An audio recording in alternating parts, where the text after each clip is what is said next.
Rema hari ini, 1 Samuel 3 ayat 10.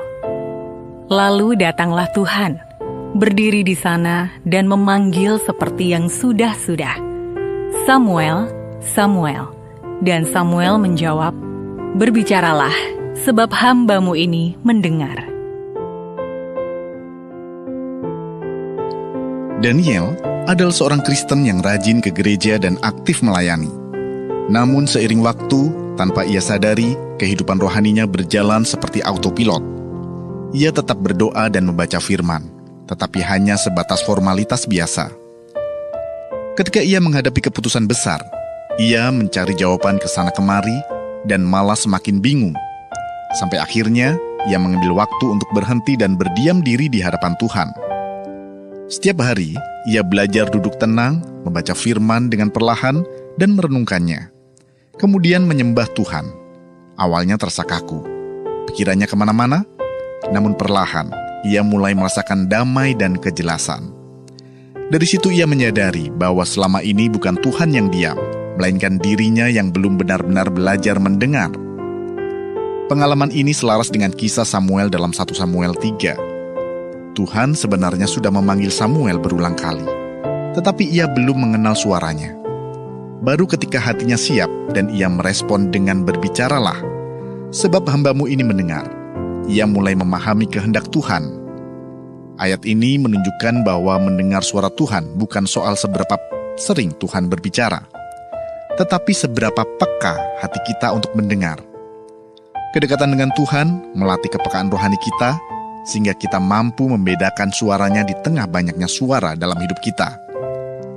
Bagaimanapun, Tuhan tidak akan berteriak untuk bersaing dengan kebisingan hidup kita. Dia berbicara kepada mereka yang mau mendekat, yang menyisihkan waktu, dan yang melatih hati untuk peka. Karena itu, jika hari ini kita merasa Tuhan jauh atau diam saja, mungkin kita perlu belajar untuk mendekat kepadanya. Kurangi kebisingan, tenangkan hati, dan latih diri untuk peka terhadap firman-Nya. Sediakan waktu bersama Roh Kudus dan tenggelam ke kedalaman baru bersamanya. Semakin kita dekat dengan Tuhan, semakin jelas suaranya dalam hidup kita. Di sanalah telinga rohani kita mulai bertumbuh. Keputusan-keputusan yang tadinya terasa gelap pun mulai menjadi terang. Apakah selama ini Anda hanya berbicara kepada Tuhan dalam doa, atau Anda juga menyediakan waktu untuk diam dan mendengarkan suaranya? Renungkanlah. Apa saja kebisingan dalam hidup Anda saat ini? Kesibukan, kekhawatiran, pendapat orang lain, atau keinginan pribadi yang membuat Anda sulit peka terhadap Tuhan? Langkah praktis apa yang bisa Anda lakukan mulai hari ini untuk lebih mendekat kepada Tuhan dan melatih telinga rohani Anda agar peka terhadap suaranya?